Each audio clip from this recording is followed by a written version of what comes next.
Neat పరీక్ష పత్రాలు leak అయినటువంటి నేపథ్యంలో దేశవ్యాప్తంగా ఆందోళనలు జరుగుతున్నటువంటి క్రమంలో యునైటెడ్ స్టూడెంట్ ఫెడరేషన్కి సంబంధించినటువంటి కొంతమంది విద్యార్థి విభాగము ఇతరులు అబ్బో ఇక్కడ కేజీ చీరలు కొంటే అర కేజీ చీరలు ఫ్రీ అంట. మంగళ్య షాపింగ్ మాల్ కేజీల్లో సేల్ టన్నుల్లో ఆనందం. ఇచ్చినటువంటి పిలుపు మేరకు కేంద్ర హోంశాఖ సహాయ మంత్రి బండి సంజయ్ కార్యాలయ ముట్టడికి పిలుపునివ్వడం జరిగింది. దీనికి ముందస్తు సమాచారం అందుకున్నటువంటి వెంటనే పోలీసులు భారీగా మోహరించడం జరిగింది. ఇప్పటికే పలువురు విద్యార్థులని అరెస్ట్ చేశారు. అరెస్ట్ చేసి తరలించడం జరిగింది. ఎక్కడికక్కడ బారికేడ్లు మనం చూస్తున్నాం. ఇక్కడ బారికేడ్లు ఏర్పాటు చేయడం జరిగింది. పోలీసులు పెద్ద ఎత్తున మోహరించడం జరిగింది. మొన్నటికి మొన్న కాంగ్రెస్ నేతలు కార్యకర్తలు ఇక్కడికి వచ్చి ముట్టడించేటువంటి ప్రయత్నం చేసినటువంటి నేపథ్యంలో జరిగినటువంటి ఉద్రిక్త పరిస్థితిని నివారించేటువంటి ఉద్దేశంతో ఏసీపీలు, సిఐలు, ఎస్ఐలు అందరూ ఇక్కడ ఈ కూడలంతా కూడా బారికేట్లతో దిగ్బంధం చేయడం జరిగింది. ఇక్కడికి వచ్చే ప్రయత్నం చేసినటువంటి వాళ్ళన్నీ ముందుగానే అరెస్ట్ చేసి పంపించడం జరిగింది. అయినప్పటికీ ఒక టెన్సివ్ సిచ్యువేషన్ కరీంనగర్లో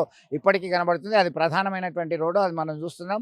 కరీంనగర్ జగిత్యాలకు వెళ్ళేటువంటి ప్రధానమైనటువంటి రోడ్డు పైన సైతం బారికేడ్లు ఏర్పాటు చేశారు.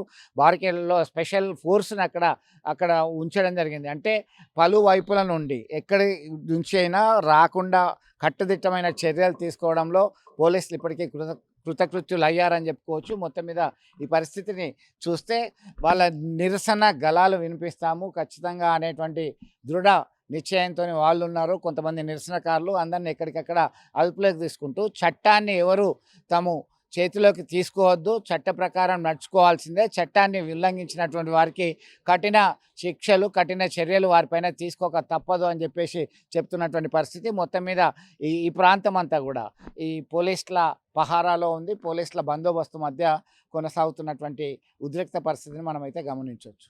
వీడియో జర్నలిస్ట్ సుమంత్తో కలిసి చంద్రశేఖర్, RTV, కరీంనగర్.